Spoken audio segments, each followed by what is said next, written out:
All right, Pot of Gold, welcome back. I'm Brett. As always, I'm here with Mike. Mike, hello. Good afternoon, good evening, good night. Good evening. And then once again, in a new, I guess it's probably the second time you've been in the remote location of the new setup. Grant the intern behind the glass, running the boards. It's the I got put out because of the nursery being put in. Put out. Little announcement, I guess, on the pod. I felt bad. I felt like I almost No, kind of you outed could. it last week when I was like, Grant will know. We'll figure this out. Grant, I don't know about those juice boxes. Pro tip.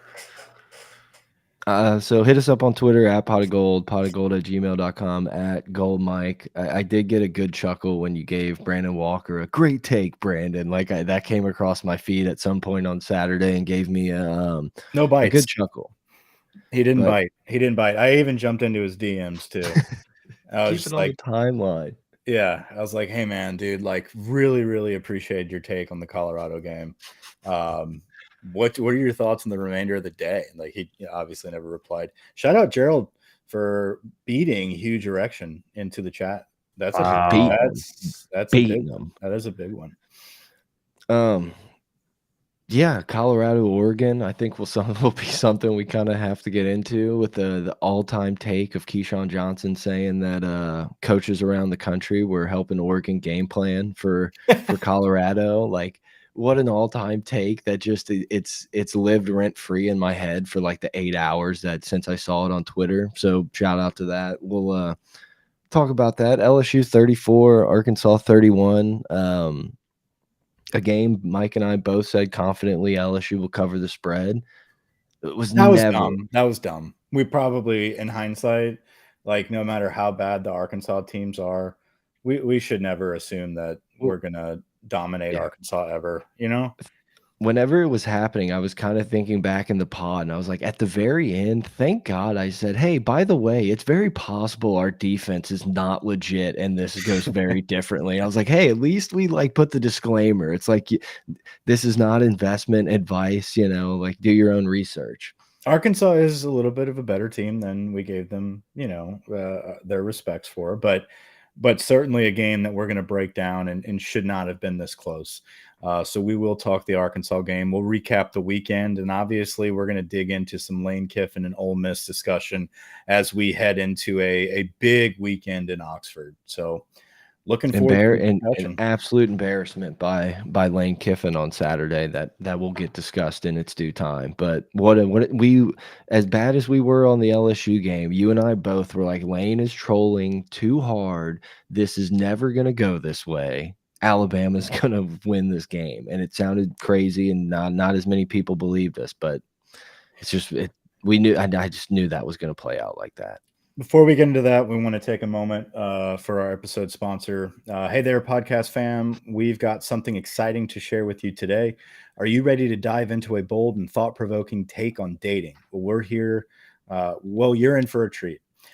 Introducing the groundbreaking book by none other than Russell Brand and Mel Tucker, Aggressive Dating, a Paradigm for Modern Connections.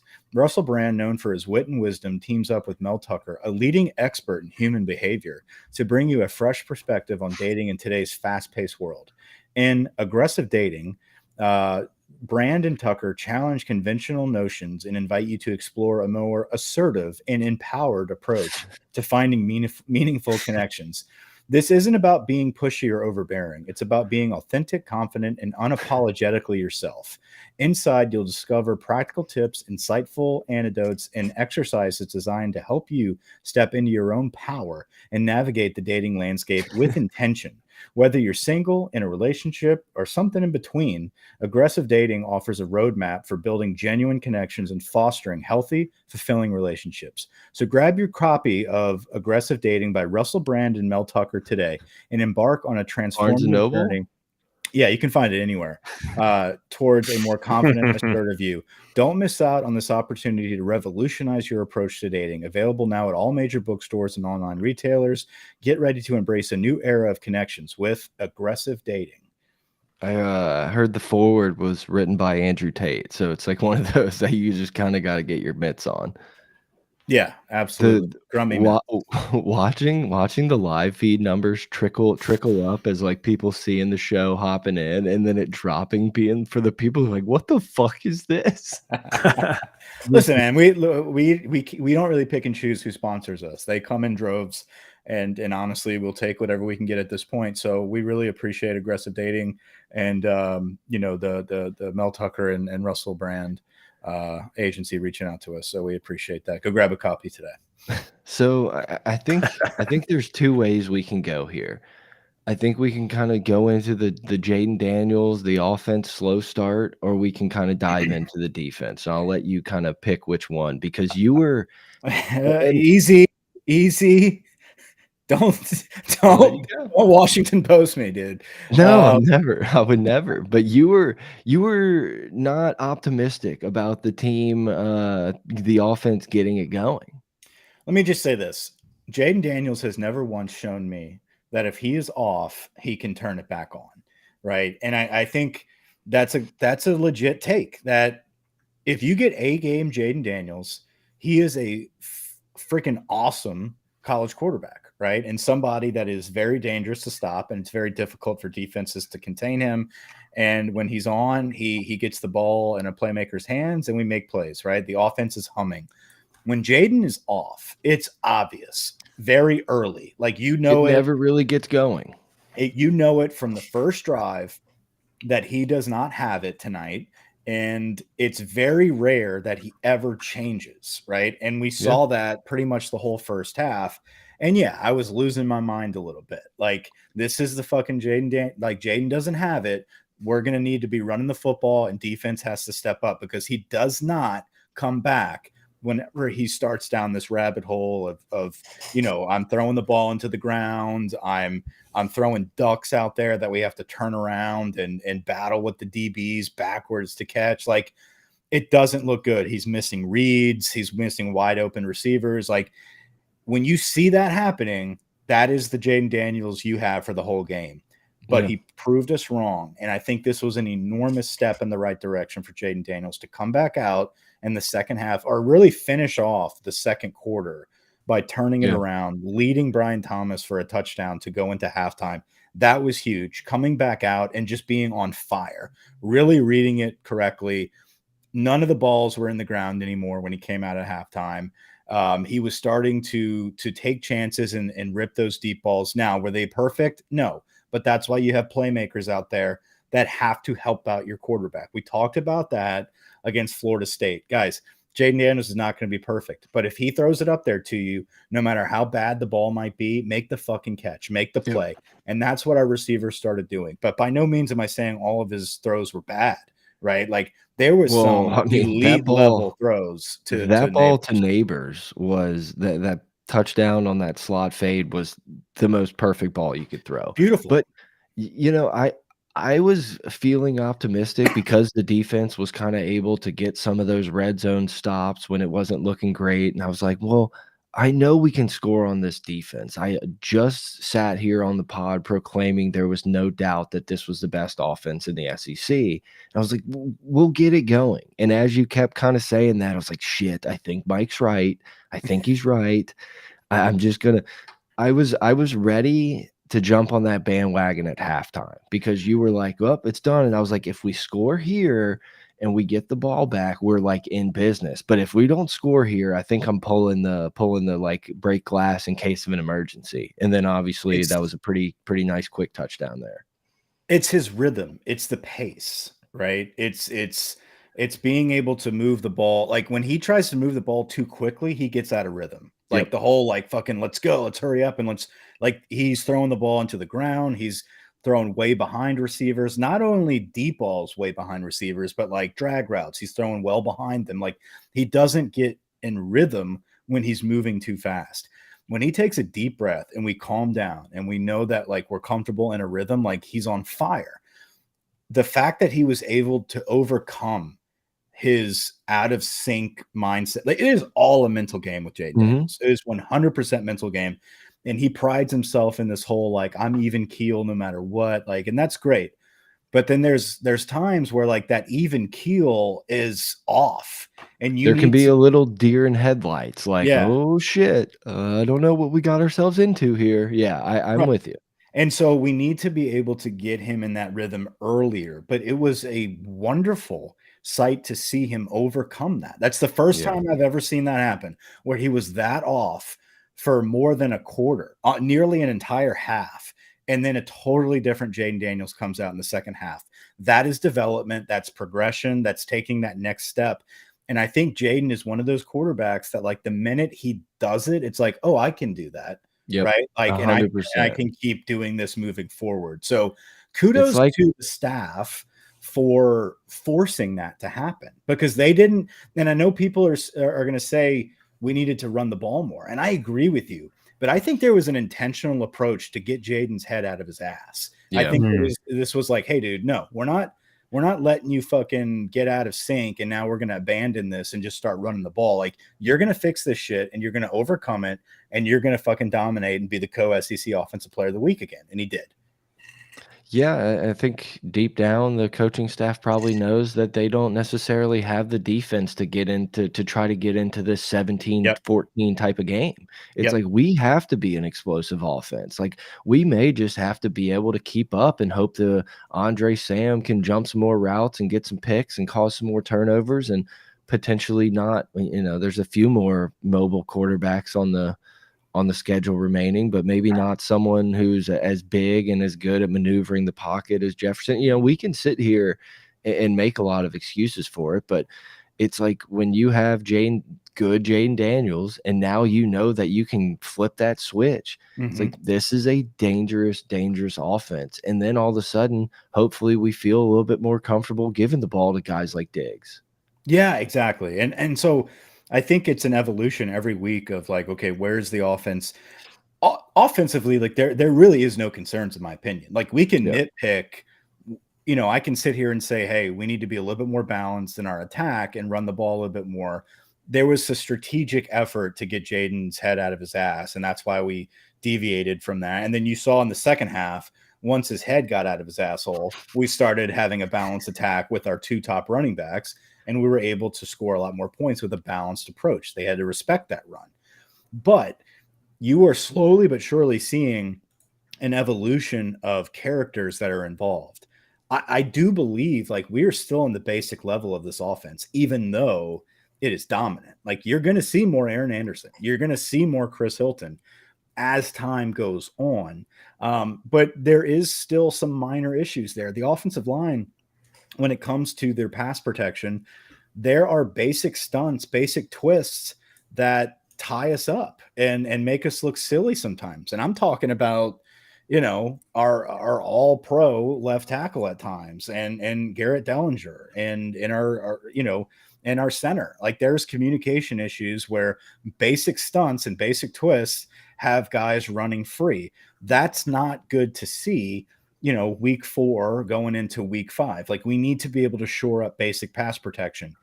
Are we able to overcome that? Is it, like, by no means is that the majority of the game. It's like you can count on one hand how many times that happens. It's not a lot, but I'm saying it's far from perfect. With that being said, the basic outline of our offense is humming at a high level right now with Malik Neighbors, Brian Thomas Jr., Mason Taylor, and Jaden Daniels. Now you throw in the emergence of Diggs, you throw in the emergence of Caleb Jackson. Like, that is a beast offense that you have to respect. Now, I am going to bitch a little bit here because we have to bitch. Let's hear it. Let's hear it. I don't want to going. see Josh Williams in the game anymore. I don't want to see 27 in the game any longer. And they decided they saw the writing on the wall with Lacey, right? And Lacey's no longer part of the cast and crew, right? You'll notice that he's really not playing as much or getting as many targets. Yeah. No Even though Jaden loves to target Lacey, they've removed that option, and now they're making it more evident. We're not giving you the option. Right. But like, fucking Josh Williams goes in, and I tell you what, man, I could have scored that. I could have scored on that play. Okay. I'm going to pull a Grant here and tell everybody that I could have hit a home run off of our boy. But No, I mean 27 busted the gap, and I love what he does for our team. But like, my God, dude, like Diggs scores there, Caleb Jackson scores there, fucking Emery probably scores there. Shake, you have to beat High one guy. steps 6 times, but yes. You have to shake one safety 40 yards down the field. He just goes straight out of bounds. Like there was no try whatsoever to get in the end zone there. Good for him. He got a good run, but like, why are we still doing that? Why are we still rotating all of these backs when it's so clear who your top two backs are? That's a very nitpicky thing to bitch about. Like I understand that. That is not at all like a weakness of our team. That's us dissecting and bullshitting, get off my lawn on offense, because we have some serious issues on defense that we truly can bitch about. And we're going to get to that. But I just kind of wanted to state, I'm ready to start seeing the best players we have on this team start to fucking play. Stop with the whole like, oh, well, they have seniority, or these are transfers that have experience. Guess what, man? There's players on this sideline that are far more talented, and it's time to get their experience. And every now and then, those are going to bust for touchdowns. We have seen it we've seen it for decades at LSU. Yeah, I mean, and I think that kind of brings us back to a few minutes ago in the chat. Carter responds or posted in there. We have one run play, and I think like that may be even our bigger issue of what's happening more than like the personnel. It's like I'm watching the clicker, you know, Jordy and Caskey's clicker thing last night with the Burrow game on in the background, and he's showing some plays of Arkansas like having tight or guards pulling and blocking Harold Perkins and shit. I'm just like, I feel like every play that we run, it's just like, hey, we move forward or like move back, and like you, one-on-one.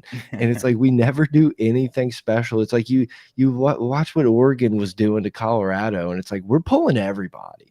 We're mixing things up. We're getting these athletic guys. We talk about how athletic all of our offensive linemen are, and we don't like trust them to do anything. But I totally agree with you. And that is something that you have to do when you really don't have that talent in the backfield to read a zone gap scheme appropriately. And it's the whole reason we run that is because we have a quarterback that can pull it, right? And it's hard to design that in these trap schemes. But like if you see now, the minute you put Diggs in, it's like, oh, wow, he knows how to read his own offense, and he can hit the cutback. He knows how to squeeze the guard and hit the lane. Yeah. Like, that's the point of the zone offense, right? And so he knows how to do it. Why the fuck are we removing him from the offense and forcing that issue with guys like Emery? Like, John Emery is not one of those type of guys. He is a find the hole, hit the hole when it's a designed opening, right? Like, hey, this is going to be an A gap trap, and you're going to hit that hole. Where Diggs is more of a listen. He's a 3-down back. He's a 3-down back, but he's a zone read type of offense where that's all you need to do. We don't need to get creative here, but like we keep rotating and getting out of rhythm with our personnel where it doesn't fit everybody. Not everybody can run like that, so you're wasting downs. And I feel like that's what's getting frustrating. Is like, we're now at, what is this, week 5? We're going into week 5. Like, we're at a position now, like, we know the personnel you have. You know the type of offense you want to run. Put the best damn players on the field and execute every play. No more wasted garbage plays. No more evaluations. Like, you know who it is. Now go get after it. I think a lot, too. I think I messaged y'all at halftime the fact that Diggs had 2 carries, or running backs had – 6 carries by running backs at half, and Diggs was only 2 of them. And it's like your offense was struggling. And obviously the play calling from that last touchdown at half on changed dramatically. But it's like, how do you not realize, okay, Daniels he's struggling a little bit. Let's try to run the ball. How many times were I texting y'all during the game like, let's run the ball. Even though it's the same run play, let's just mix it up. But that same run play, when you have a back like Diggs and Caleb Jackson that know how to read it and know how to hit it, you're not asking them to get fucking 12 yards a pop. We're not asking for a home run. We're asking you to set up 3rd and short, right? Like that's what, because And keep the Jaden's DBs honest. right, but it develops such a threat for Jaden Daniels, right? Whenever it's 2nd and 4 or 3rd and 3, it's like, okay, if this is a run play, like he can pull this and score it ahead. If this is Jaden Daniels' bread and butter, where he throws that 5-yard out route that he's he's money on, right? That gets you to move the chains. But when you start running this shit with Josh Williams and Noah Kane and fucking John Emery, where you're getting stacked at the line, now you're looking at 3rd and 10, and your basic little curl route is going to get you short of the sticks. You get out of rhythm. Play your best fucking players and move the football. Diggs does it every time. It doesn't look like a great run, but it's 5-6 yards a chunk, which sets up the following plays that open the field for Jaden and crew. Like it's all set up properly. And I understand what they're trying to do, but they don't, this coaching staff does not have a great grasp of their personnel. And I know we're just harping on offense right now, but like the main issue with personnel is on defense. Yeah. Like whenever you see guys like, we're going to mention it, Jordan Jefferson, Deshaun Womack, those are 2 right off the bat that are wrecking havoc. Get them on the field. I don't care how inexperienced Deshaun Womack is and he's not ready to start yet, whatever. Well, let's get him on the field more. And he meets at the quarterback. And I got to say this, that is the best dance celebration I have ever seen. And maybe it's because it's a no helmet and you could get the full facial expressions.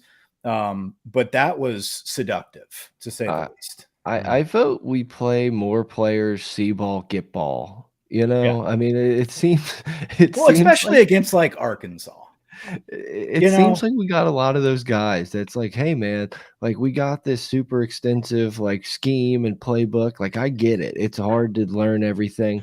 Why don't we play a little bit more see ball, get ball? Make it a little easier. You know, I think I would like to see that. That was the most frustrating thing about Kelly talking about Harold Perkins. It's like we're asking him to do a lot more where last year was just kind of see ball, get ball. It's like that never should have changed. Well, like, he was a Heisman candidate on see ball, get ball. So let's keep that up. Yeah, let's keep it basic, dude. It's not our job to make him, fucking Micah Parsons today. Like that. He will get into that mode eventually. How just kind of perusing stats and looking back over the game, how wild is it that we had 2 wide receivers over 130 yards and we're all just like calm? Like, yeah, it makes sense. We were catching the football, right? Like we helped out our quarterback. Like we were saying, dude, when Jaden is on, this offense is very hard to stop. And it's very basic too. I mean, like our guys are just beating the defenders. Yeah. Like, and that was one of the most frustrating parts about Jaden being off in the first half. It's like you look at the different camera angles, you look at the replays, and you're just like, dude, Brian Thomas has like 4 steps on these guys. Like Malik Nabers is shaking these people. Yeah, throw an average ball in Nabers' direction on a few of those, and it's like, hey, that's 30 yards. Yeah, just out-athleting these teams. And so we're able to execute on that.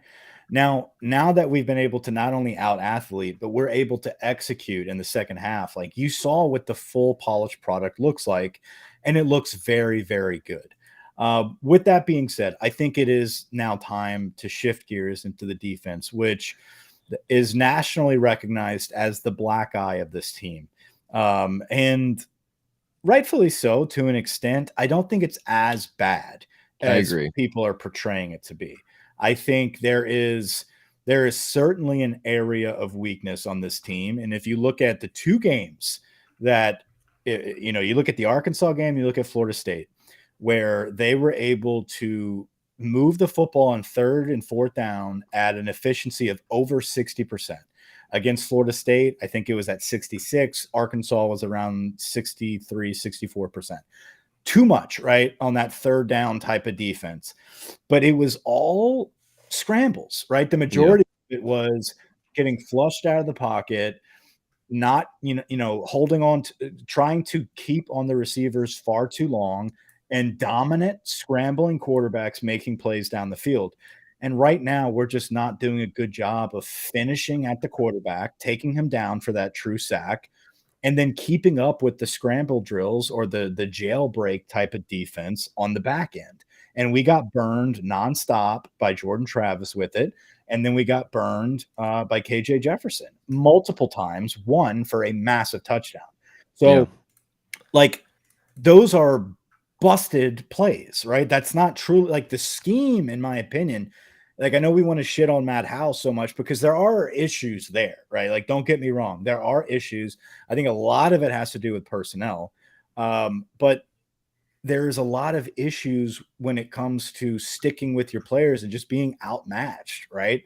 And not finishing the plays. There was multiple times where we should have been off the field, one of which was an egregious penalty against Harold Perkins. It's like we finally get that stop. It was perfect, right? And then you get the penalty. Like, we keep shooting ourselves in the foot to get off the field. Scramble drills. It was done, right? I mean, like, the touchdown that KJ Jefferson threw that bomb where Alexander just didn't stay with his guy. It's like, hey, do you respect the run or respect the pass?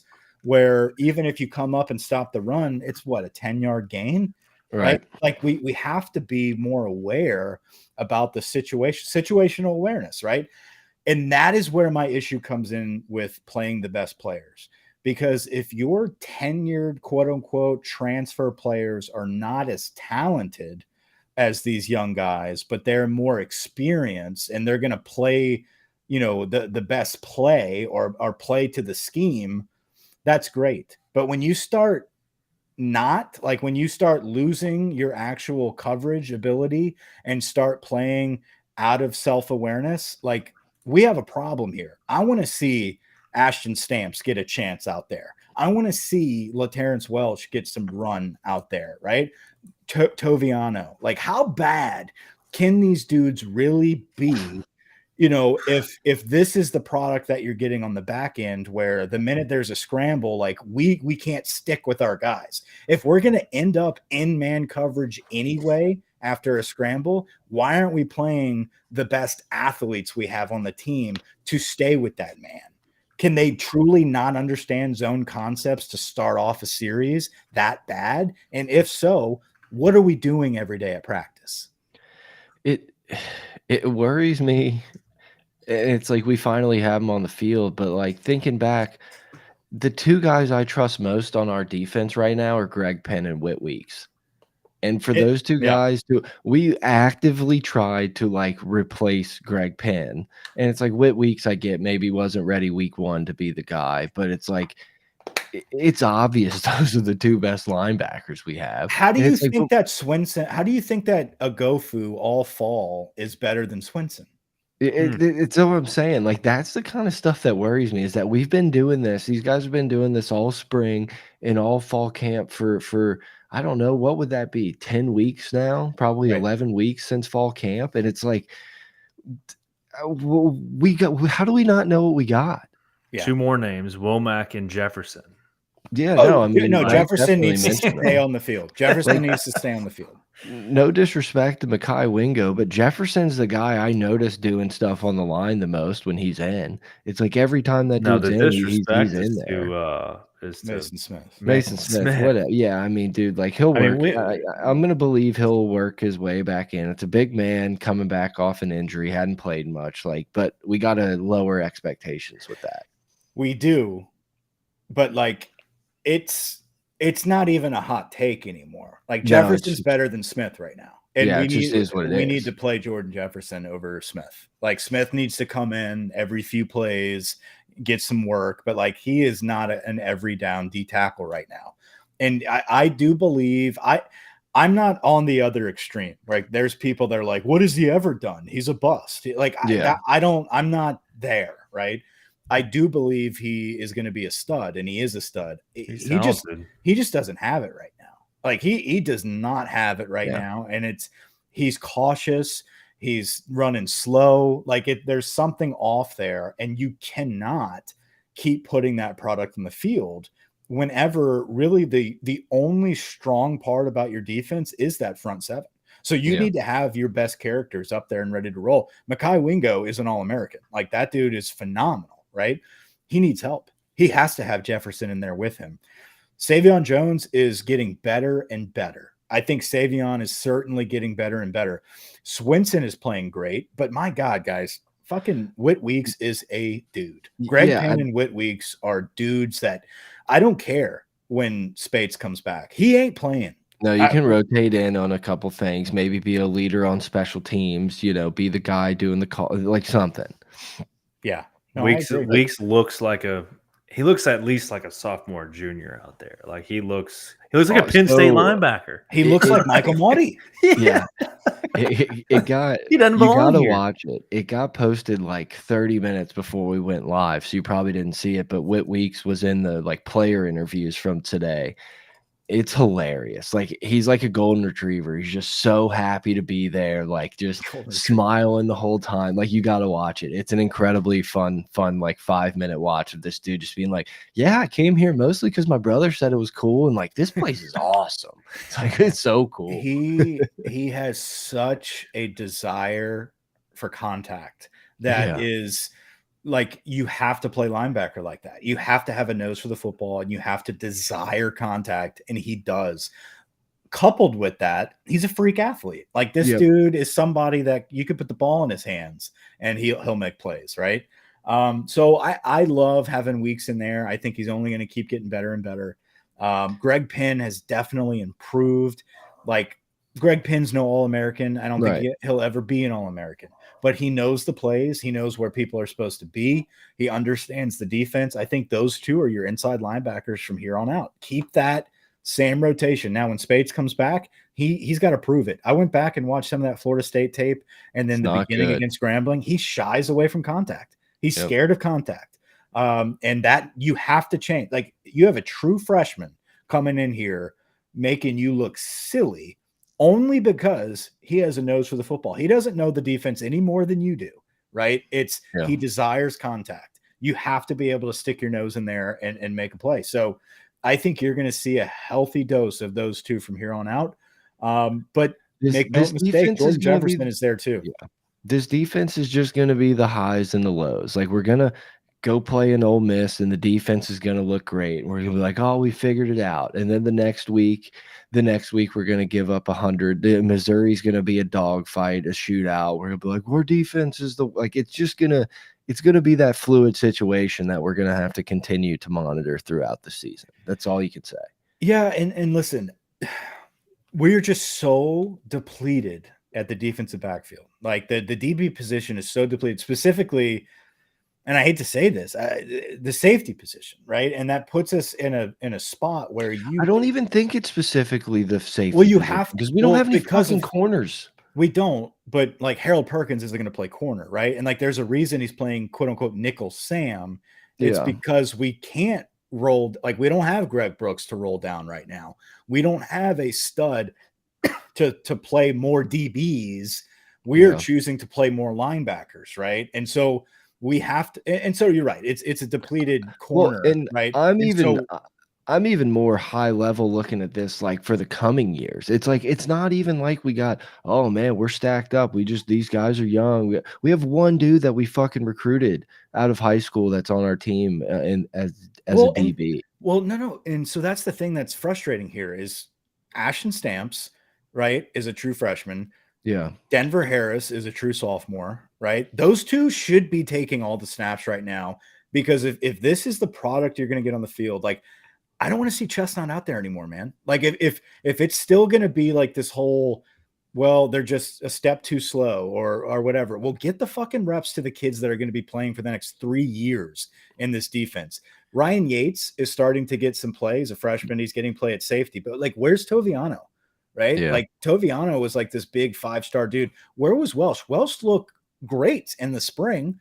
And I understand the whole, well, he's only good in man coverage. I don't give a shit. Let's play man. Right. Or let's play man. Because at the end of the day, like this soft ass zone is not working. Yeah. Right. Like we're getting to the quarterback, but the quarterback leaks out of the pocket. Your zone collapses and you end up scrambling with man anyway. So get the best players out there, get their experience, let them take their lumps right now with the backing of a great offense and watch these guys develop. I tell you what, Denver Harris, listen, like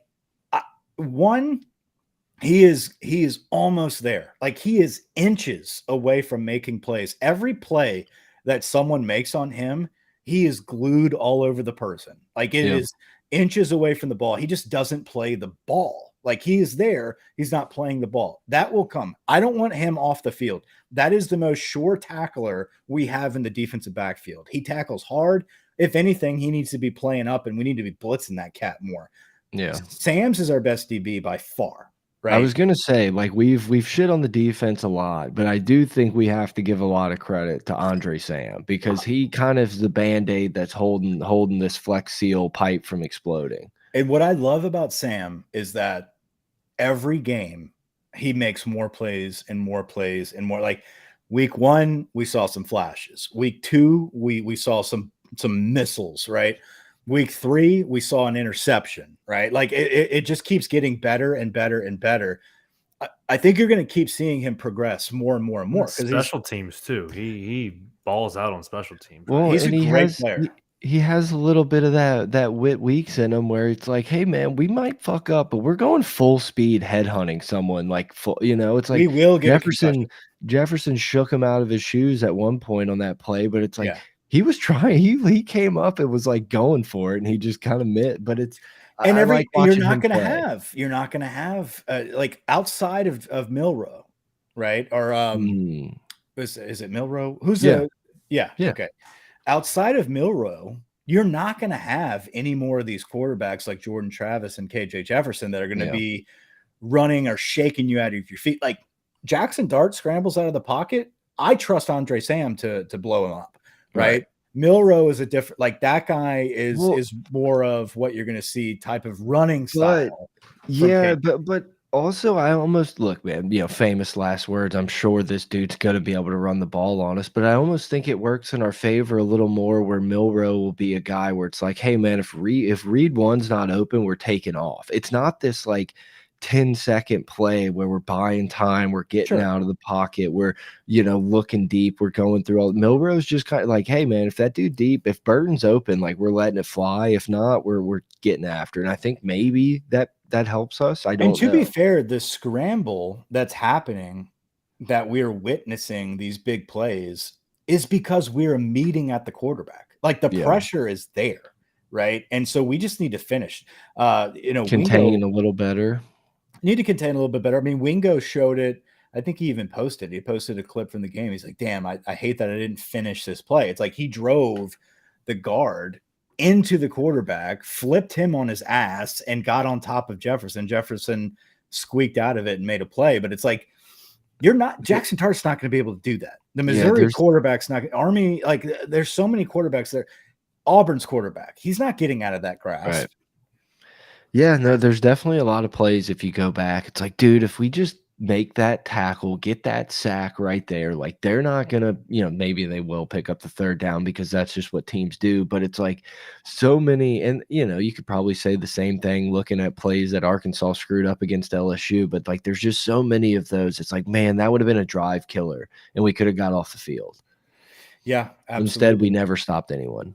But the problem is like these guys are so wide open whenever they scramble. Like whenever they get out of the pocket, it's like once they get out of the pocket and I see a quarterback launch something, it's like there's no shot that this is going to be a pass breakup. Like you just have to hope this is out of bounds, or a bad throw. And that's the problem I'm having right now is one, Major Burns can't cover. Like, I don't care. Like, even if he's right there, he's not going to knock the ball down. Like, he's not going to play it.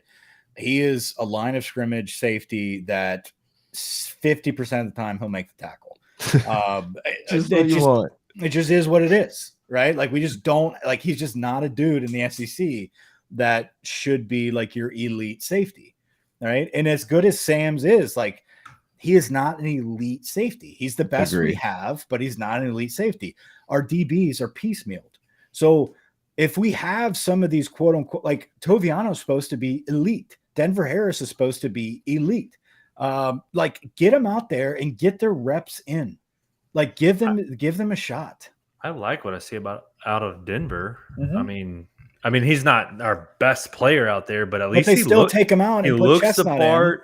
He's out there, he's tackling, he's putting his head in there, he's not shying away. The problem is that when he does get beat, it's such a bad look because he like looks so small. Like his jersey looks like it's like It's just There like, is something off with the uniform on Denver yeah, Harris. I it's like can't everyone call it though. else's is tight. Yeah, exactly. It's something like I can't pinpoint it like it's this, but it just I don't know. It just has this weird look to it. I think it's, and I could be wrong, but like I think he's got like it's so ironic for Denver Harris to be this guy, but like I think he has like a traditional look. Like I think he's got a tucked in jersey. Yeah, Like it's like, but it's like it's too big. Everyone else's jersey like stops at their belly button, and his he had to like tuck in, and his pants aren't tight. Like it looks he's like he's the wearing only like guy 2 that I can sizes too tell is like big. wearing a belt. I don't know. It's weird. But anyway, I think that's enough bitching. I mean, I don't even know if I have the Is that energy to get into the time management debate at this point. We can definitely do it, but it oh, was yeah, the we by should. We far should. pissed me off more than anything else from the evening.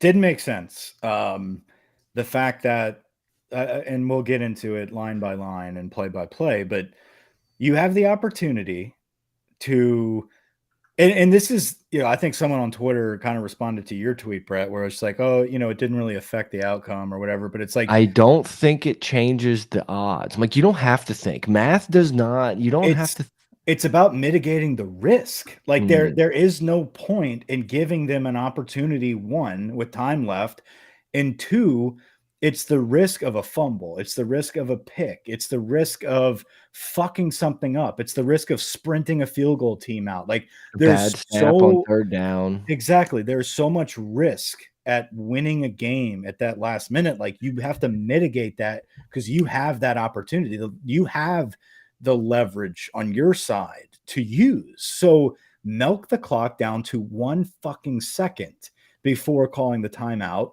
Take a night, like they had no timeouts left. There was no chance of them fucking with you. Just trot your field goal out there, field goal team out there with no time left and walk it off. You have to do, you had every opportunity for a walk off. The Yeah, only there's just explanation I was saying the only explanation would have been if you're going to try to there was enough time to get it down to 1 second or let's say 5 seconds on 3rd down, Mhm. still have a timeout. And if the snaps botched, you can call a timeout and set up and kick again on 4th down. Like that's how much time was left to do it properly. Mhm. And we didn't do that. and like lost in this, it's like great drive. Malik Neighbor starts it off with that like 36-yard pass, and then Diggs gets a run going, and then it's just like it's like we had no idea that we were gonna be in that position. It was like, holy shit, we're already in the red zone. Like, let's call a timeout. It's like, But okay, probably. captain of the ship was with the referee the whole time, down on the sideline. Like it's like, no, this was his plan, right? There was no like Les Miles fucking digging in his ear, like what down is it? Someone tell me what to do. It's like Brian Kelly had full control over this, knew exactly what he was doing. It just didn't really make sense.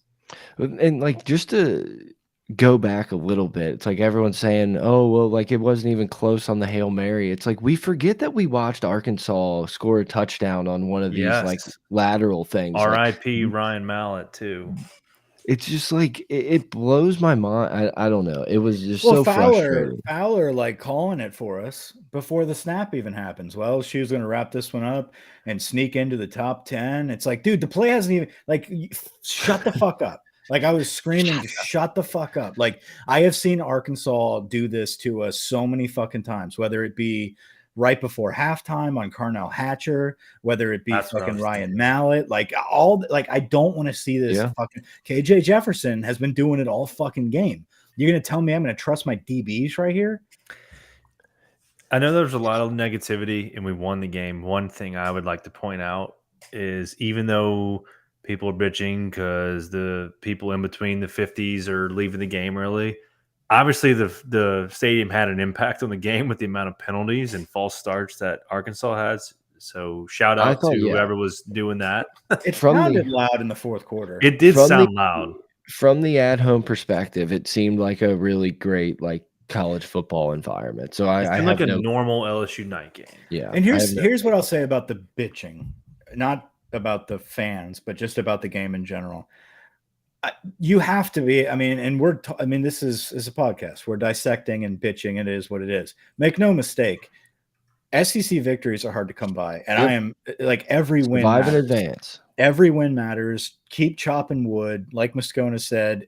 Like you have to keep jumping over hurdles, right? Every week is a hurdle.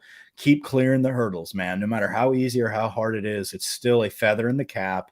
It was a big win. Every week is going to be a big win. You opened 0-1, right? So every week here on out means a lot. And whether you have a beautiful performance or not, if you come out of that with a W, that is big. I don't give a damn where we're ranked right now. I don't care that we dropped a spot, whatever. If we are Take care of business. If we take care of business, like we're going to be in a position mid-October. That's when we need to start worrying about like, hey, are we are we in the top 10? Do we have a position? Like whatever. Not yet, right? We will be able to get what is owed of us if we take care of business, and there's going to be no mistakes about it. But if you look at the percentages of so far of what we've been able to do, if we get an A game from Jayden Daniels, and if we can hold our opponents to a 50% third down efficiency, we win every game that's left on our schedule. Yeah. It's that black and white, in my opinion. Like those are the two key components.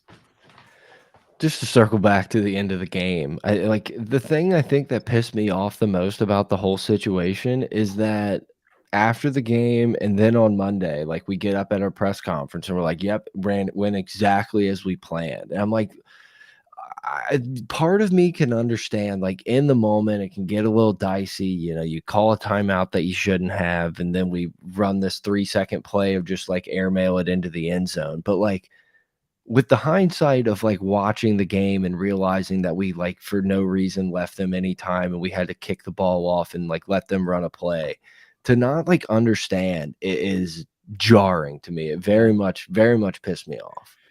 Yeah, it was one of those moments. It's like, dude, anyone who's played Madden or NCAA once in their life understands like how to like, well, hey man, let's just center this ball here, and then we can just take a knee, and then we'll just call timeout with no time left, and I'll kick it. It blows my mind. During that chaos, we missed a pretty damn good game, right? Notre Dame and Ohio State go down to the wire. That was frustrating. We were talking about Kansas BYU. Kansas BYU game of the week. Game of the week. Everyone was talking about that one. You know what's crazy is like going into this weekend, and I think I mentioned it in the group meeting. Like I was so pumped for this past Saturday. It felt like week 1 all over again, where I'm just like, there's something. Like my hopes are about to be tarnished here. And like, I was so close to breaking down if we would have fucking lost to Arkansas. I mean, like, I'm not doing this to myself anymore. I'm not setting my whole Saturday up for this type of failure, but it didn't. We got over the hurdle, but there was a number of really good matchups. The outcomes of the games weren't as interesting as I had hoped. But certainly a big win for Ohio State over, in my opinion, a very good Notre Dame team. So what a gut-wrenching ending, though, to that game for Notre Dame. Yeah, I mean, it was pretty upsetting that LSU wasn't throttling Arkansas, so we could like really lock into that game and just kind of keep an eye on the LSU game. You kind of had to be fully invested in it, but the commercials was too. Like anytime you had a break, you go over. Like I was seeing fucking Travis Kelce getting another booster shot with Taylor.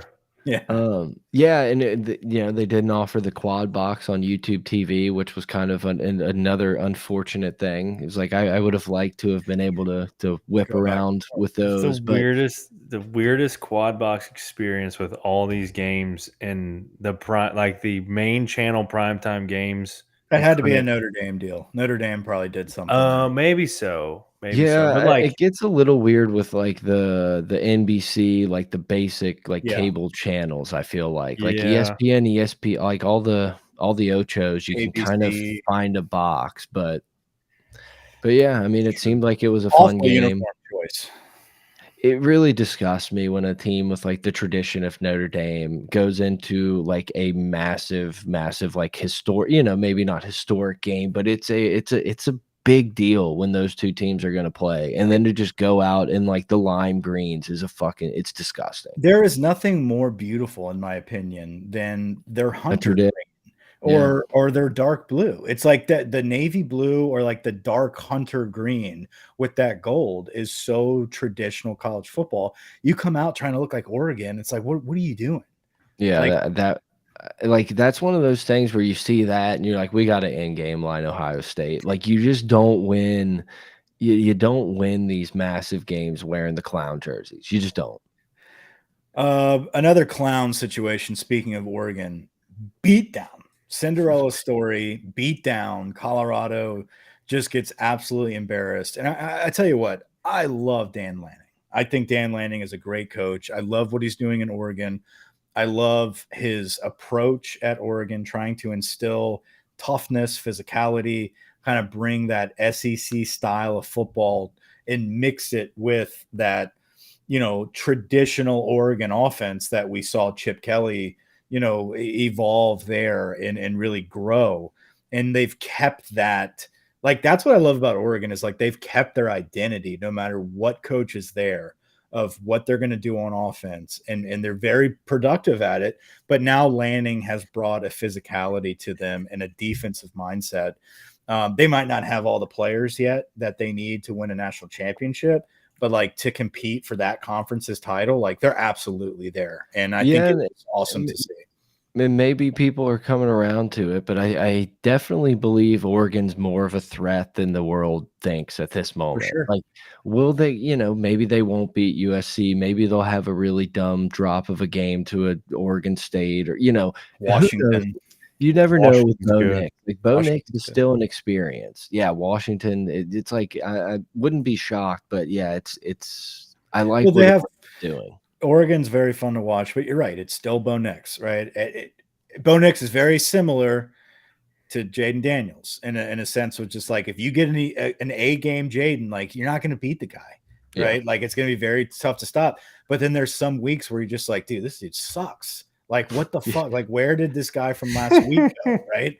And like, that is very much Bo Nix. And you can ask any fan of Bo Nix, anybody that watched him in Auburn, anybody that watches him in Oregon. It's like, what Bo Nix are we going to get? Because if we get great Bo Nix, like we're beating anybody on our schedule. But if we get like out of rhythm Bo Nix, like he's throwing balls in the dirt, he's taking sacks when he shouldn't, he's holding the ball and not giving it to the running back when he's supposed to, and he's getting sacked behind the line. Like there's inconsistencies there, but he is 38 years old. He's seen a lot of action. I think he might turn the corner this year and finally kind of win some games that mean something. Not that the Colorado one meant anything, but like, you've got a four-headed monster there, right? You got Oregon, Washington, USC, and Utah out there in the pack. And I think those are going to be some battles, man. That's going to be very fun to watch. And I honestly can't call who I would pick right now to come out of that as the winner because they're all very good teams. It just, for the first time in a long time, it just kind of reminds me of the Pac-10 that we grew up with like Stanford would beat USC. It was just like you didn't really know what to expect, and it was like Pac-12 after dark was like a meme, and it was like very fun. And it's just kind of funny that like that conference is coming to an end, and it's like they're finally back. Like sign me up. I would rather watch the Pac-12 than the Big Ten.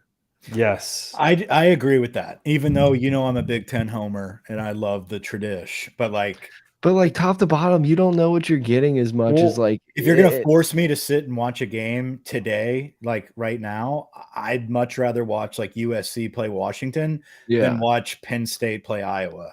Yeah, exactly. It's but don't count out like the Arizona States too. The USC Arizona or Oregon State. I know no. I'm saying like the USC did not do what they were supposed to do to Arizona State. No, they're deep. They're absolutely deep. I stayed up and watched it, but it also could mean USC sucks. No. But like I do think there's something to be said about the top tier of the pack. Like I do think like they're that good this year. where like I'm willing to admit that. Like They have way more frisky teams than any conference in America. like if they get a team in the playoffs, like I'm gonna be like, yeah, well deserved. Like that, like I'm gonna watch the playoffs. Like And then they're gonna get beat down by Georgia and we'll be Yeah, like, they will. fucking same old shit. Yeah. Same old shit. But how boys. cool if they didn't, right? Like I would honestly, as SEC as I am, like, dude, I would love to see fucking USC or Fuck Oregon the beat SEC. Georgia, dude. Like that'd be Yes. awesome. Yeah. God, dude, seeing Dan Lanning beat a wet Nick Saban. Oh, Yeah. sign me up. That'd be Sign great. me up. And I think that's what's exciting about this year in football is that you don't have fucking Alabama just jizzing all over everybody. You don't have Georgia that's like they're still number one, but it's only out of like respect for last season, right? But other than that, dude, They haven't covered one. They haven't covered. They're 0-4. I'm very much enjoying this season because I can watch all the games and they all mean something. Like somebody is making a case for a playoff spot eventually. Like there is a chance. It's not like, oh, well, cool, we can watch the Pac-12 right now, but at the end of the day, who gives a shit? Because it's just going to be Bama, Ohio State, Georgia, Right. and Clemson. Like, no, that's done. At this point, and maybe in years past, week 4, which maybe was close to this, but off the top of my head, I feel like there's like 13, 14, 15 teams where if like at the end of the season you were like, oh, Washington or oh, Florida State, or just pick whoever the fuck you want in that group. They're in the playoff. You're like, yeah, I could see that. Like week 5 sitting here, I could see how they would have snuck in. And it feels like it's anyone's game at this point. And as much as I hate to say it, like Notre Dame's in that boat. Like having Notre Dame be competitive is good for the sport. I hate saying that because it just fuels the fire for the Brian Kelly haters. But like, it's true. When Notre Dame is on, like it's entertaining for the sport. Just like USC. Brian Kelly would have lost that game by 3 scores. I don't know if you do know that, Mike, but that is the word on the street. Well, he would at least have had 11 men on the field for the final play of the game. We couldn't take a penalty there, Mike. How terrible would a penalty be on the 1 yard line? They would have scooted an inch. Come on. So speaking of Notre Dame, they have Duke this week at Duke. Game day is going there. So if they lose that game, Duke's out. If they lose that game, Duke's out. If they win that game, they're obviously very much alive. I know, and that's funny because I mean, we are still so early in the season that like teams like Duke are still being like, they have a shot. Hey, Kansas is 4-0. They beat Clemson. I know. Kansas has a shot. Kansas 4-0. I was just looking at like Washington. Texas seems so like I gotta figure very out much a possibility. I think what's the line like 14? Is that this week? Yeah, it's this weekend. Oh, it's one of my favorite games of all time. Yeah, it's always close. Too bad Duke is not there anymore. Oh yeah, it is. It's at Texas. It's 16.5 Texas. It doesn't. I don't think that matters. The home to circle back, to circle back for like 30 seconds. How funny was it to watch all the dudes talking shit, like all the Colorado players, like talking shit to the Oregon cameras and stuff, and then just getting shit pumped, like the behind the scenes. Yes, it's so funny. I've watched it like 10 times. I'll beat your ass and I'll beat your coach. Y'all are so small. Y'all are so small, and then get bodied. Which like. That almost made me like have even more respect for Dion, that he had these dudes like so believing that they were just gonna beat the 5th best team, whatever the fuck Oregon's ranked. Yeah, like they were just gonna go in and beat them down. Beat a top 10 team. Like that's so funny. It's not Nebraska, guys. Like this is a different team. You're gonna set it off the top, but like Keyshawn Johnson going out and saying other coaches were helping the Oregon game plan. It's just one of the funniest takes. I thought it was kind of shitty, like the backlash. Dan Lanning, obviously, I think everyone saw the clip of him, talking shit. Great statement. Great speech. Great speech. It's not his fault that there's a million cameras in that locker room and they're going to make that clickbait as well. But like, we can't like applaud Dion for using everything as motivation and then a different coach using like them as motivation, being like, fuck this. Like, that's not fair. It's like, no, I mean, one, the first time I realized this was, 10 whatever years ago, 15 years ago when I worked for the team and Les Miles was the coach and Les Miles is a fucking goober. But you would be in that locker room before the game and the doors would shut and there would be no one in there but players and Les. And you would hear Les like screaming, going fucking nuts. I'm like, how is that the same guy? So it's like this shit's in every locker room. It's not like it's like one coach is doing like these dudes do these things every week, and it's like now you just get to see them more.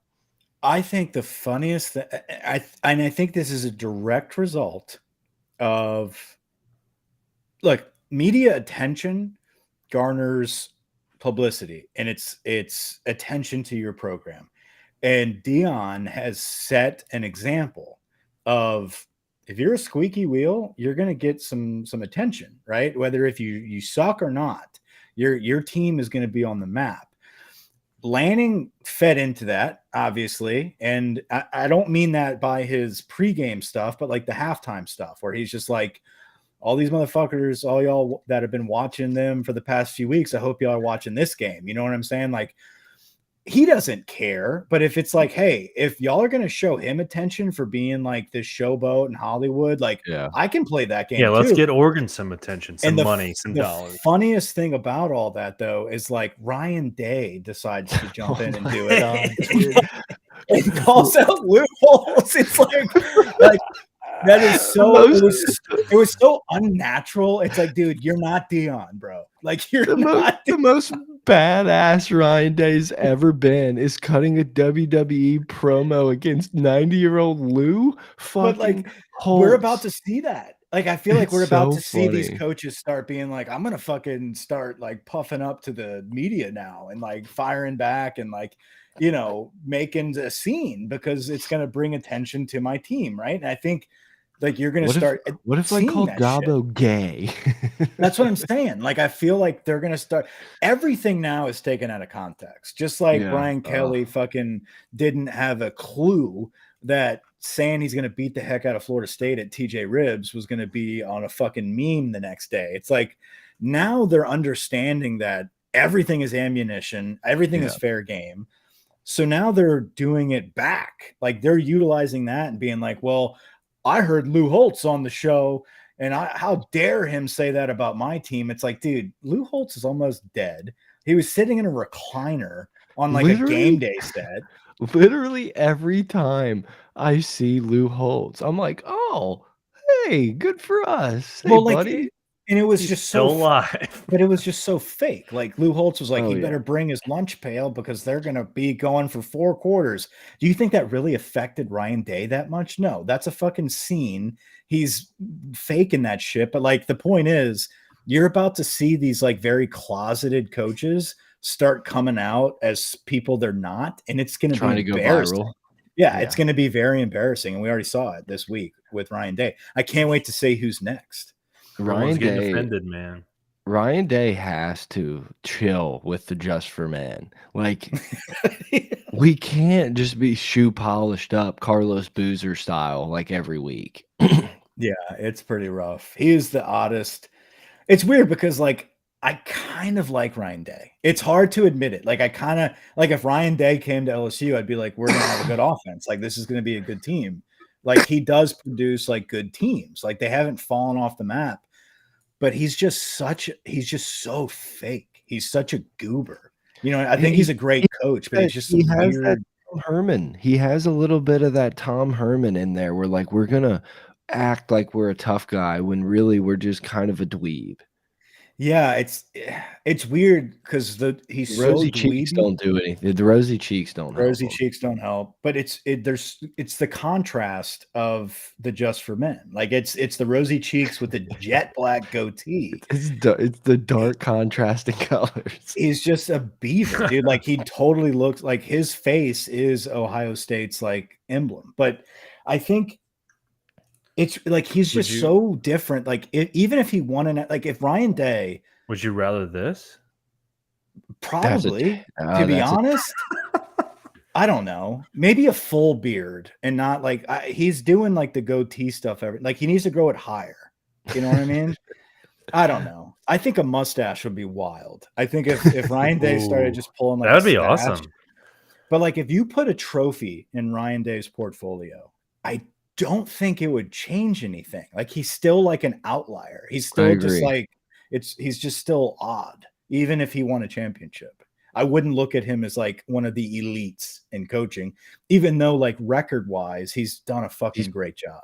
pretty elite status. No, I Yeah. agree with you. I definitely agree. Shout out Lou Holtz. Like I think a big part of all of our like childhoods growing up was post game, him and Mark May just Yeah. slobbering on each other, just Mm. yapping it up. Like if you've never seen it, go on YouTube and type in Lou Holtz newspaper, and it's one of the best clips I've ever seen in my life where he gives a pep talk where he talks about like not feeding into the media. And back then media was only newspaper. So he's got this newspaper and he just keeps ripping it up. And then somehow he unfolds a completely like perfect newspaper. It's incredible. Watched it live.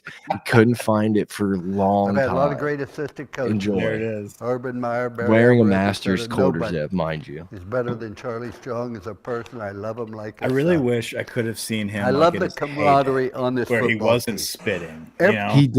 He did this on like a pregame. He did that on a pregame show. It's the same trick. That one he did like years later at like a Texas function, but he did it like on game day or game night, whatever, when he used to do like Lou's I remember pep that. talk and he would just slobber all over the fucking mic for 4 minutes. And it was so funny. He's like, we got to go out there. And dude, the newspaper one. Somebody fucking. Speaking of this same theme, was it the Washington State coach? He called out Corso. He's like, I'm watching. game Yeah, day, Ryan Leaf too. Yeah, he's like, Leave Corso alone, guys. you got Corso up there saying that this is a game. It doesn't mean anything. It's like, what does Corso like? Since when does what he says mean anything either? Like what? I don't know. Why are we empowering these goobers that are about to be in a retirement home? We've had a full pandemic since the last time anyone took Lee Corso seriously. Like, come on, guys, let him. Lee do said his this. Like, okay, have you read? Put on the helmet.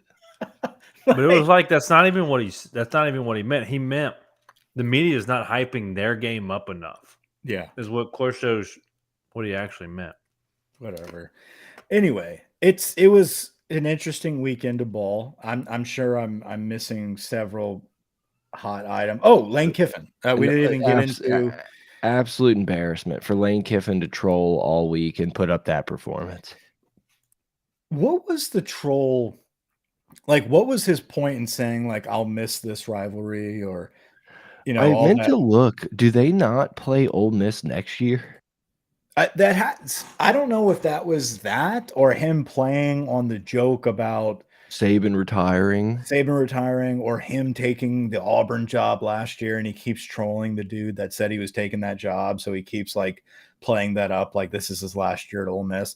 But like all of his tweets were like, "Man, I'm really gonna miss playing Alabama." And it's just like, what are we talking about? I didn't look into it, but the first thing I thought of was like maybe they're not playing them next year. I have the picture up if I can just find Ole Miss, Georgia, Kentucky, Mississippi State. Yeah, they don't play Alabama. That's what it was. Okay. That makes sense. But yeah, a golden opportunity. The most vulnerable Alabama team that we have seen in over a decade. And an Ole Miss team that for whatever reason is getting a lot of hype. I mean, it's not really warranted, but it's really the hype not on Ole Miss and this team, but it's the hype of Lane Kiffin. It's the hype of I'm an offensive guru and I'm a wizard and I'm going to be able to come in here and draw some stuff up. And this is the year that I got you. And we're at a tipping point. Like we are at a Lane Kiffin inflection point here, though, where it's like if you kind of get slapped around and it's just like, yeah, Lane's just an OC. Like this isn't like not that I'm saying necessarily I even believe that, but it's just like we're at the point where it's like when has Lane won a game?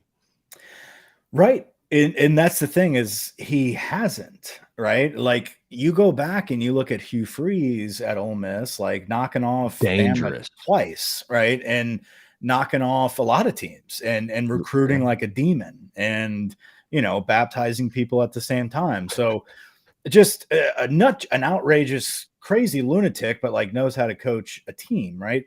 Lane Kiffin is certainly an offensive guru, but he's at Ole Miss, right? He's very similar to Sarkisian, where it's like, dude, Sark and Lane, like on an offensive staff, like you're going to get some fucking ballers, right? Like you're going to be able to draw up some plays. But you go against any type of good team or good defense, like he goes into a shell. He doesn't have the clutch gene. If he doesn't have Tua, if he doesn't have, Jalen Hurts, like there is no clutch gene if he doesn't have an advantage with personnel. Yeah, it just feels like Ole Miss has really like never won a game that they shouldn't. Like I'd be interested almost to see like if they've ever won as an underdog. Well, and I think this is a great segue into this week. So LSU goes to Ole Miss, right? Where it's a 5:00 kick at Ole Miss this Saturday. No dealerships needed this week. No, we get to rest a little bit and prepare. Like I just said about the Arkansas week, there is no like easy wins, even though like we should be favored in all of our games moving forward, aside from at Alabama, which is still going to be a small spread anyway. Like every other game we should be favored in. There's no rent to wins here. This is even though Ole Miss almost got beat by Tulane, like this could be a shootout depending on what our defense decides to do. But there is still, I don't know if this is delusion or if this is just reminiscent of Perkins destroying Jackson Dart last season. But like you mentioned, Brett, I just have these images in my head of our defense being like, y'all are frauds. We're going to fucking get after you. We're turning the corner, and it's going to be like I said it after Florida State. It's like, listen, we're not going to know exactly who we are or the potential of this team until probably after Ole Miss. If we can go to Ole Miss and get some stuff together against Grambling, Mississippi State, and Arkansas and put it all together for Ole Miss on the road, I want to see who we are at that point. And if we can play to our potential, we can beat the shit out of this team. Now, I know I just said we were going to beat the shit out of Arkansas, so I'm not going to go down that road again because Lane Kiffin is still a great offensive coach, and he is going to score points on this defense. He is licking his chops watching this tape and seeing the holes in our defensive backfield. But their defense is not stopping this offense. And if we can get pressure on Jackson Dart is not Jordan Travis. Jackson Dart is not KJ Jefferson, right? This guy is decent at best. And if you get pressure on him, we will take him down. Mekhi Wingo getting his hands on people will bring him down. Harold Perkins scrambling, if we're able to flush him out of the pocket, Perkins will track this motherfucker down. He's not going to outrun us, right? Yeah. And I don't think he has the arm to really get it down the field on these scramble drills like a KJ Jefferson or Jordan Travis would. And he doesn't have the tight end either. And he lost Michael Trigg, who was their top tight end. I don't know the story on that, but Trigg was absolutely a USC transfer that was very talented. They don't have Ole Miss does not have Uncle Brian. Yeah, he definitely broke that news to us, but they don't have the stars at Ole Miss, right? Like there is no AJ Brown. There is Laquan Treadwell. There's Judkins, but he's not. He's hurt. Judkins. He hasn't returned from his injury yet. Like he looks a step too slow. Like he's hesitant in his approach. He's still a great running back, arguably one of the best in the SEC, if not the best in the SEC. So he's going to make some plays, but I'm not worried about our front seven. Can Jackson Dart pick us apart? It can pick apart our DBs, right? We need to slow that down. I think this is a game that actually favors LSU, to be honest. I do too. I think just like pretty much every game this season, it's going to be one of those where I'll tell you, I think we're the better team. I think we're going to win. It's not going to completely fucking blow my mind if we lose this game. Like if we're sitting here in a week talking about how Lane schemed us up so well and really took advantage of pick your poison on defense, whoever you want to say, and Lane dialed it up and they, beat us in a shootout, it wouldn't blow my mind. but I do think this game kind of sets up well for LSU's defense. I think the quarterback's not going to get away from our defensive line as much as like we've seen in the first few weeks. I think we'll take Dart down. Last year we just punished Dart, like hit him so many times that he kept throwing bad throws. Coming off of Bama week, that tough loss. Like I could see us just kind of wearing them down, and it's like not going to be shocked if we look like ass. But I do feel confident going into this game. Yeah, and We're again, better than everyone on our schedule. yeah, we if are. if And we the can play. only games that I'm like, I'm not worried about it, we're gonna blow them out, is Army and Georgia Southern, right? Other than that, like you could lose those games too, right? Like you could lose at Ole Miss, you could lose at Missouri, Auburn could sneak you, right? A&M is Yeah, talented enough to beat Auburn's kind of bad. Auburn is Did you Auburn is see? bad. I know. I'm glad I didn't flip that. I was about Did to you flip that. see? Did you see the clip of our boy being like, I mean, shit, it took what, Kirby Smart 3, 3, 4 4 years? years. And I was like, no, sir. Actually, it You was might wanna 2 fact years. He's like, I don't think that's true, but we Yeah. can go on. We might want to check in on that, but they're It's like, just "No, like it's another like example of coaches living in their own fucking world where it's like everyone has this answer right on their phone, but he's like, nah, I don't know about that. That might be some fake news. I know this is completely off topic, but it's very similar. I was watching this YouTube series. It's like a drumming channel. It's a music channel where they get like famous drummers into the studio and they play like a very hit song, and they're just Their like, way. and there's just like never heard this song before, and they just go and they do it their own way. And it was Chad whatever from the Red Hot Chili Three Peppers, doors down. and it was Smith.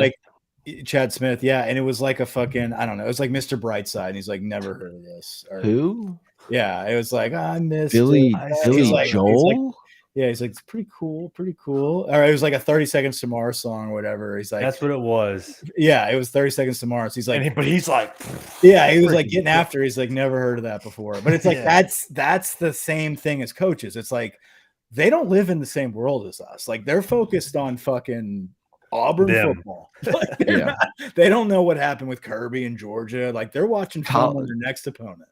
College football is just the high school football world on like a much larger stadium. Like that's how they view it. It's like my community is this campus, and like we're all in it. And Yeah, so I listened to my Dan music Lanning on- said what? What did it he? always makes me Clicks. wonder. It always makes me wonder if we're going to see this like new age of like analytical coaches and like the absolute lunatics like the Leaches, and like all of these guys are just like gone. I know. It's sad. That's going to be a sad day, bad day. And that will happen. Coaching will eventually get to a point where it's just recruiters and they don't know how to do X's and And O's. it's like all analytical. It's like we don't have the coach that just says, no, like this is the offense we run because it's been working for 42 years at John Curtis. It's just like we're losing. We're losing that. I think it was the Cardinals I was watching in the NFL this weekend. Their defensive coordinator is like 30 years old. I'm just like, what? We're at the point where NFL coaches are like younger than we are. Like that's, and I know there's like college coaches that are young, but I'm just like, that's crazy. Like they're only there because they know how to work a spreadsheet. You know what I mean? Like they just, it brings you back to like walking the hallways and looking at like the kids that were like freshmen when you were a senior. It's like, that could have been Sean McVay. Or whatever. It's wild. Which was like your brother. That's like Max. Max is like calling plays for the Saints. But like that's where we're at. That's where we're at.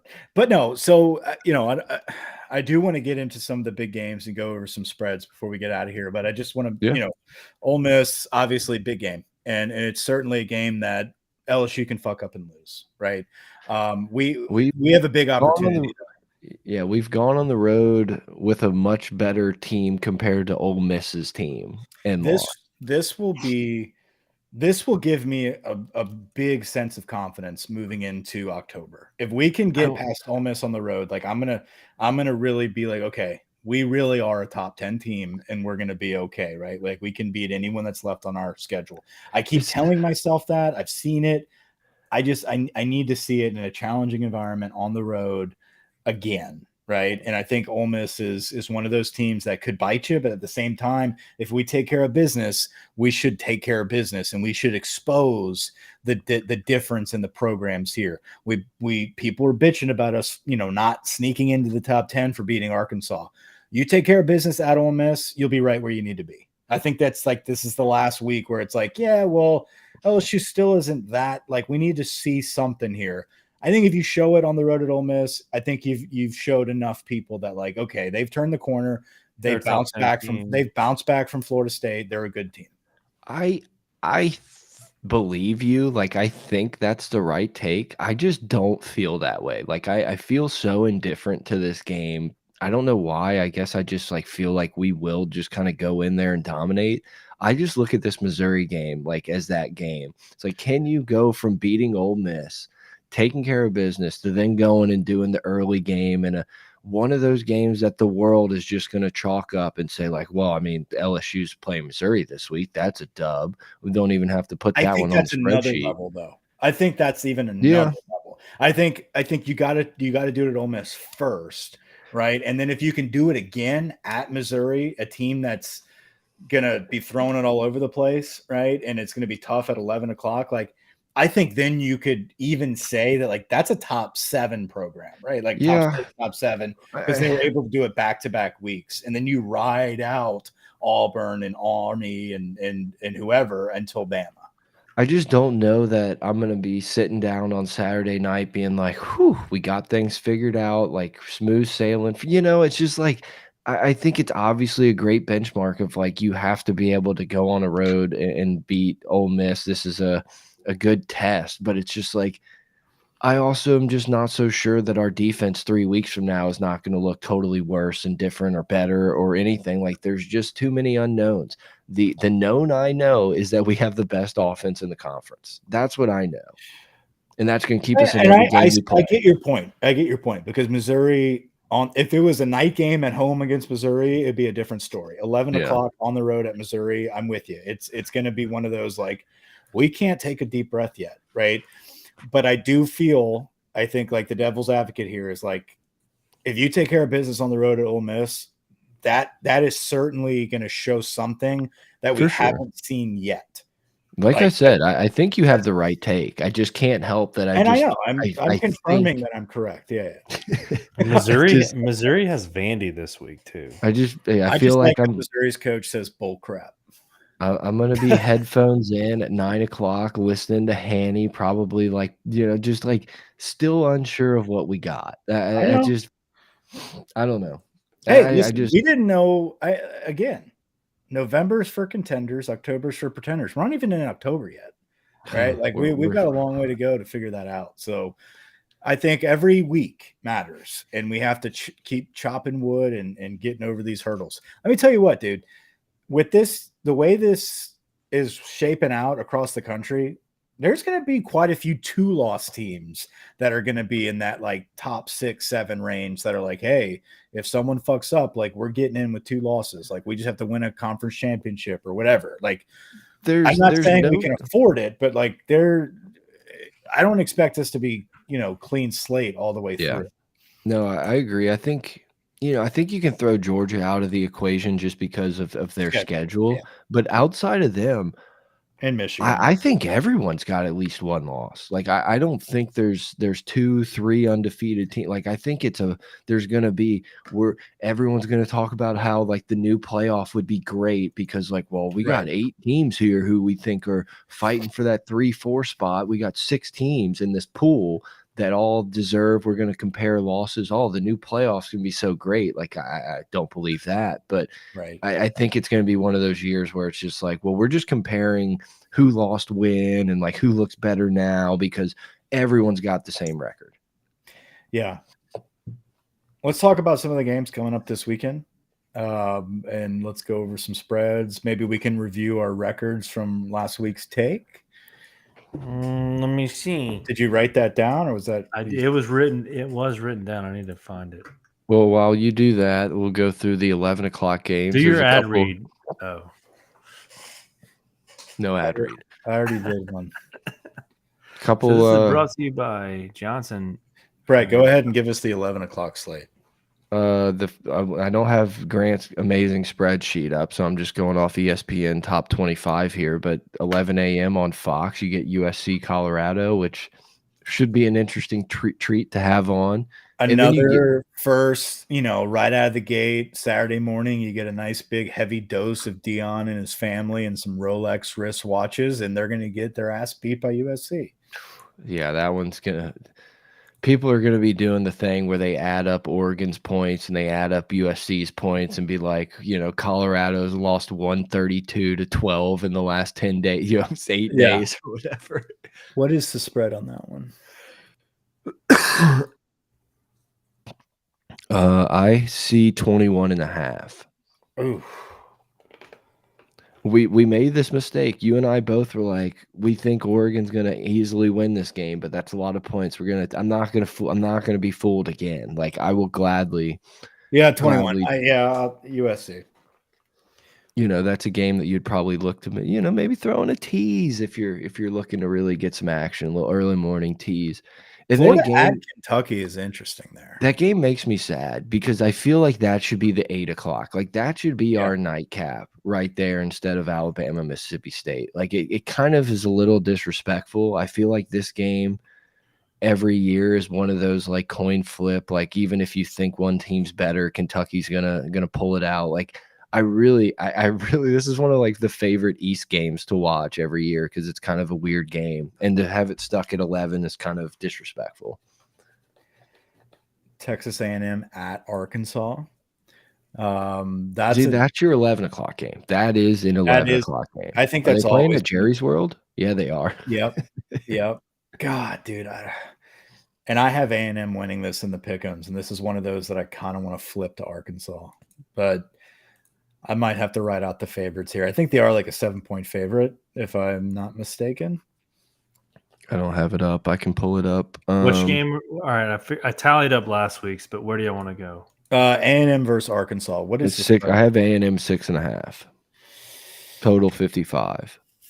Wait, A&M Arkansas is this week? Oh wow.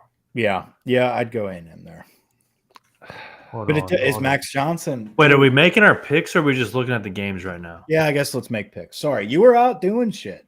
Yeah, I was adding up last week. So just for last week's purposes, Mike, you were 3-3. Brett, you were 2-4, and I. But what was I the week before that? No one needs to already know. You last week? It's not pulling up. It's not pulling up. I remember it might have been 5-0. 4-0. Oh, okay. It wasn't showing that, so that's why I didn't want to miss. That's okay. I'll produce the show. All right, okay, we need 5 games. Who's the first game we want? Yeah, I almost think let's go through. Well, maybe go through the time slots and then we'll pick the 5 games. I don't know. That's fine. Let's go ahead and do that. Yeah. So we're on Arkansas and A&M. We already talked about that. What's the other big game or was that all the 11 o'clock? 11 o'clock. You have Florida, Kentucky's at 11. Yeah, we talked about that. Said that. Can you pull it back up so I can be in this? UAB, Tulane. Hold on. All right. Here we go. 11 o'clock. Our viewers, USC, Colorado. People are dropping. Fuck, our people are dropping. They can drop all they want. BG Cumos said it best. Florida, Kentucky, still mispriced. I love how Uncle Brian is involved all the way until the end. We're an hour and a half in. He's loving it. I love that. Hashtag get involved. Family support. We haven't even talked Ryder Cup. Our Cash App is at Pot of Gold. Cash App. Let's get on to 2:30. I feel like that's it for 11. I don't need to talk about Minnesota and Louisiana. What about UAB Tulane? Nope. Your 2 big games in that window are Georgia, which I wouldn't say is a big game, and then the best game on the board, Kansas at Texas. What is the line for the Georgia game? I see 14.5. That's what I'm saying, dude. That's what I'm saying. Something's up there. Something's That's sneaky. Such a fishy line that we might have to ride Auburn. Georgia is 0-4 in covering the spread this year. That's why the line is there. I think Michigan is also 0-4 covering the spread this year. and they're minus Vandy 17. is 0-5 covering the spread. Fun fact. Those are some dude. Those 3 games right there. I know Nebraska's awful. I know Auburn's awful, but the spread makes this a very interesting little slate here. Kansas, Texas, Michigan, Nebraska, and Georgia, Auburn. Those are going to be some games to watch there. You can't convince me to bet on Nebraska again. I won't. Oh, do it. no.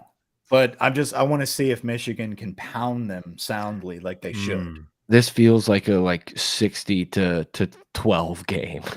Right. Can they do that? Now, Kansas, Texas, that's interesting there. Could this be the beginning of the quote unquote end for Texas's Cinderella story this year? Because I think they have Oklahoma the next week.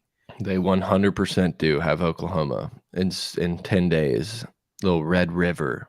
I love Kansas in the points there. Love Kansas in the points. Yeah, that's a lot of points. If Texas is Texas, they probably can get it done and run away. But this feels like a game that's going to be a little dicey.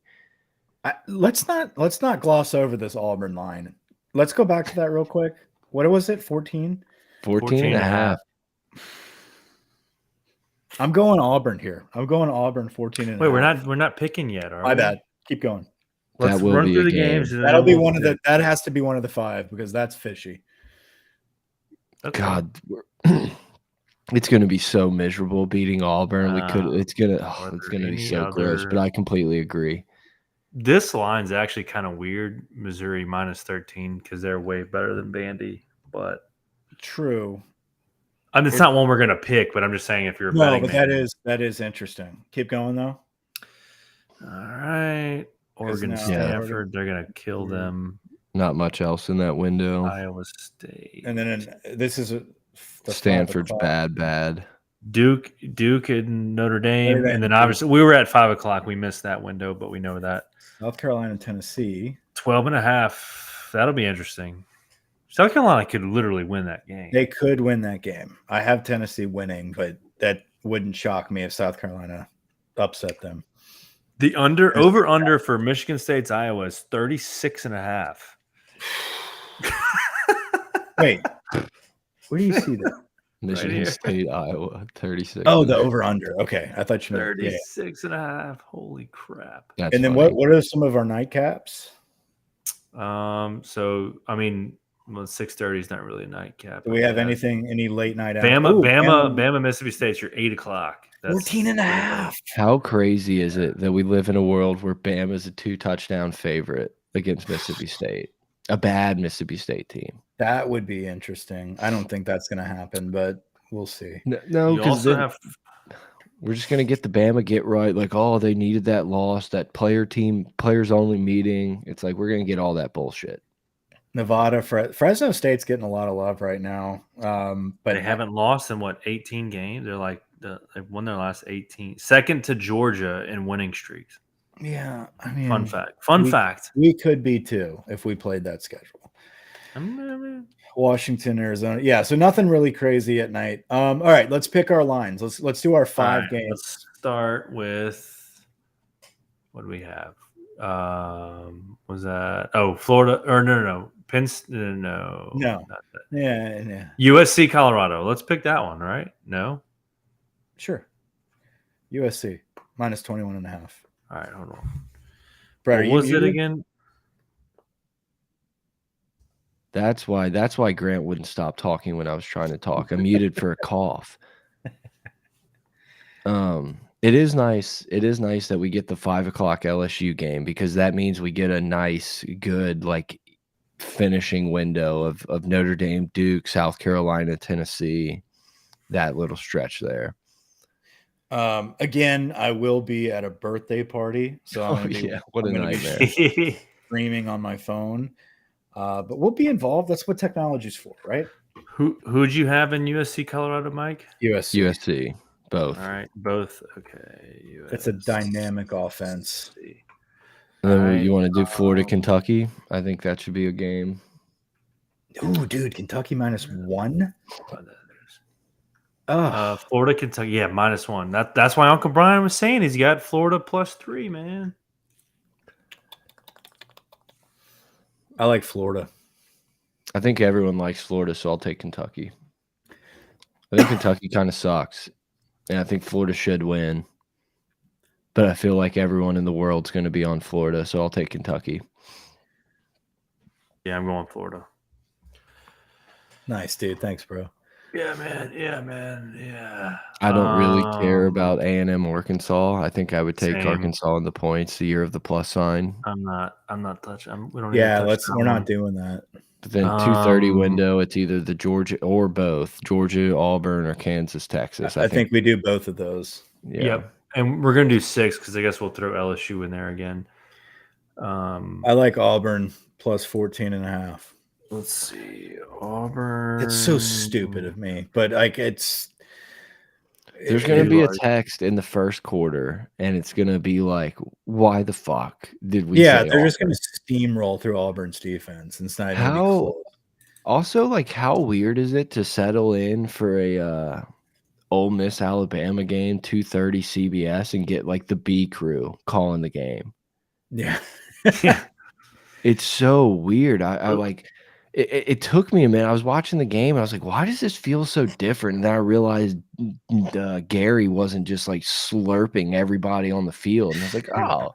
And I think, what did they do? Penn State, Iowa? Like, enjoy, Gary. Dude, this is dumb. Georgia minus 14. Sorry. I gotta go. I gotta go with Georgia. Who do you want, Brett?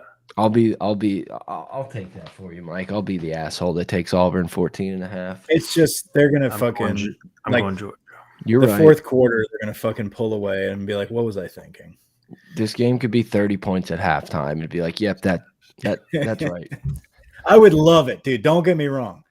I am going to be pulling like crazy for Auburn to like. Auburn is going to make someone fucking trip this season, and I still think they can catch Bama at the end of the season, late Iron Bowl at Auburn. But getting close to beating Georgia would be one of those like, holy shit, is Auburn somebody we need to worry about? But I don't know. It's so hard to see it. I don't think we're there yet. Kansas, Texas. Kansas. Yeah, I like Kansas a lot. This is, I mean, especially if you could get into that 17 and a half, like that would, I think that's my favorite bet on the board. God, I wish I could bet out here. To be glad you can't, because I've lost everything. I know. I am secretly glad. I had to call the mortgage company the other day. These are like the moments where I'm like, I wish this meant something to me financially, like making these picks, but whatever. I'm kidding. I'm not losing my house, everybody. Jesus. And then when Grant recaps that it was 2 and 4, you're like, yeah, no, glad. Yeah. Jersey Jerry retired. Dude, that was that was hilarious. That was literally great. my morning piss. I opened Twitter and saw your retweet of it, and I clicked it. It was like the first thing I experienced on Sunday or Monday morning, whatever it was. It was very funny. Yeah, it's just so on par. It's like you need to have your dose of Jerry. I didn't go back and look at it, but at the end of the golf match, when Jerry just starts hammering the bag, I'm like 90% sure he then puts his clubs in the other bag. Like he just ripped up and attacked someone else's bag and then like put his in and just moved on. Destroyed the golf cart too. That was hilarious. Speaking of bad beats, but on the opposite end of the spectrum, did you see the inmate in prison just rattle off all those? Yeah, picks? all the winners. That was great. Make sure you put that shit on FanDuel. On FanDuel. Yeah. Duel. Do we have any more to pick, or is that yeah. Notre Dame Duke. Notre Dame minus 5.5.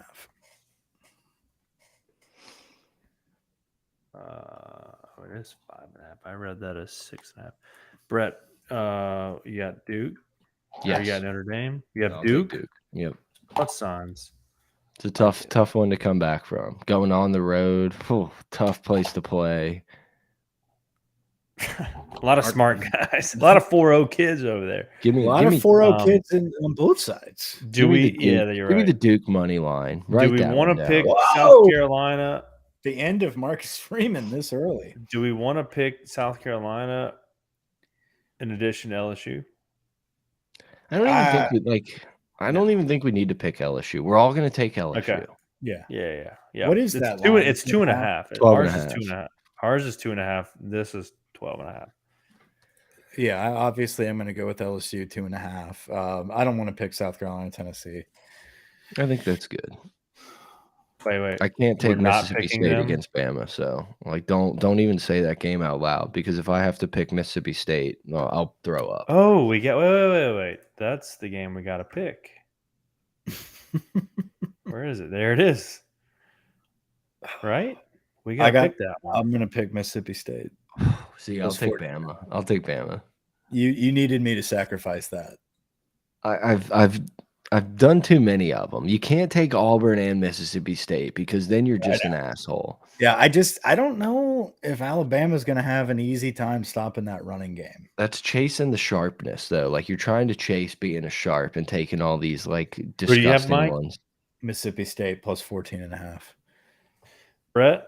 I'll take Bama. Roll Tide, baby. Ugh, it's gross to say. I'm going Bama too. The shovel's still out. And we're not boys. picking Tennessee and we're not picking LSU. No, right? I think those are enough. I Okay. think those are a good slate. Cool. Yeah, that's 6 picks. I don't know if there's much to talk about. We don't know pairings, but I'm irrationally excited for the Ryder Cup. I am excited. Throwing that out. I'm interested to see the story behind Jordan Spieth not bringing his wife on the plane. That was interesting. He was the only one single there, but I'm sure he'll have a miserable time in Europe by himself. No, you won't have any fun. None. It is really fun. I feel like you weren't knee deep in the mix last time. There was a international Ryder Cup. We normally lose, so it does suck. Yeah. But like, it's so fun. Like it's times like these where you will wish Patrick Reed was involved. It's times like these you learn to live again. Yeah, I think I'm excited for the Ryder Cup. I think I am made to enjoy this type of golf. Ryder Cup golf, President Cup golf, like the team competitions, getting behind a crew. The problem is that cat right there. Victor is playing lights out. He's probably the best guy in the whole field for both teams. Unfortunately, he's a European. Yeah, but sometimes it just, I don't know, man. It just doesn't matter. Like you can be the second best guy on the course that day and like lose. It's just one of those things. There's nothing more fun than watching team golf and watching these type of Ryder Cups because the emotions are running so high. You have like a hostile environment.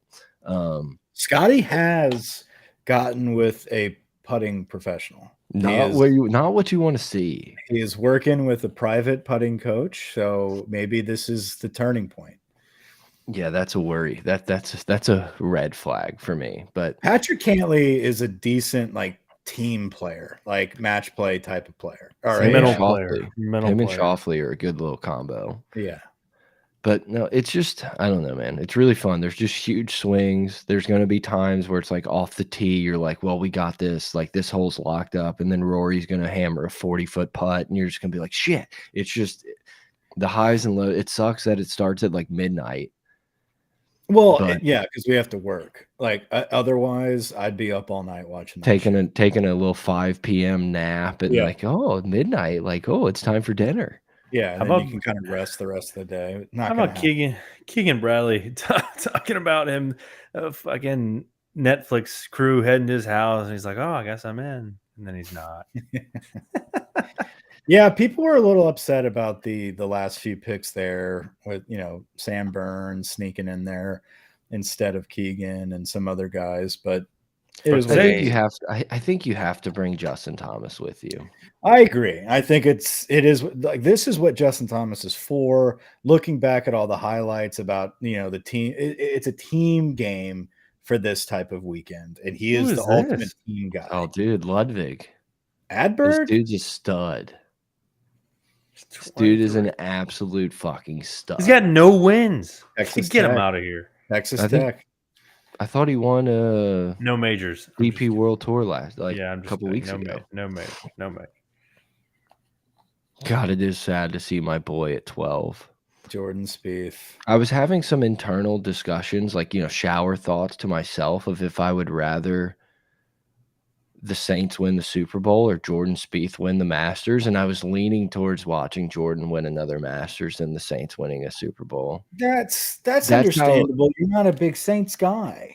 it's just how invested, how much I want to see the magic of Spieth. Now, Jameis at quarterback winning the Super Bowl. No, see, that throws a Yeah, wrench in it Jameis. because there's nothing I'd rather see than Jameis like be the GOAT and lead us to a Super Bowl. That is true. Derek Carr does nothing for me I know. emotionally. Jameis does everything for me. He's one of my favorite players like ever. All right. I think this is a show. This is a pod. Thanks for It's listening. been a We'll be pleasure. back next week after we beat the shit out of Lane Kiffin and the Rebels, the Bears, the Dolphins, the Sharks, whatever they are. Over. The few people left, hit the thumbs up button. Share it with your buddy. You know, you have a friend that likes LSU. Send it to him.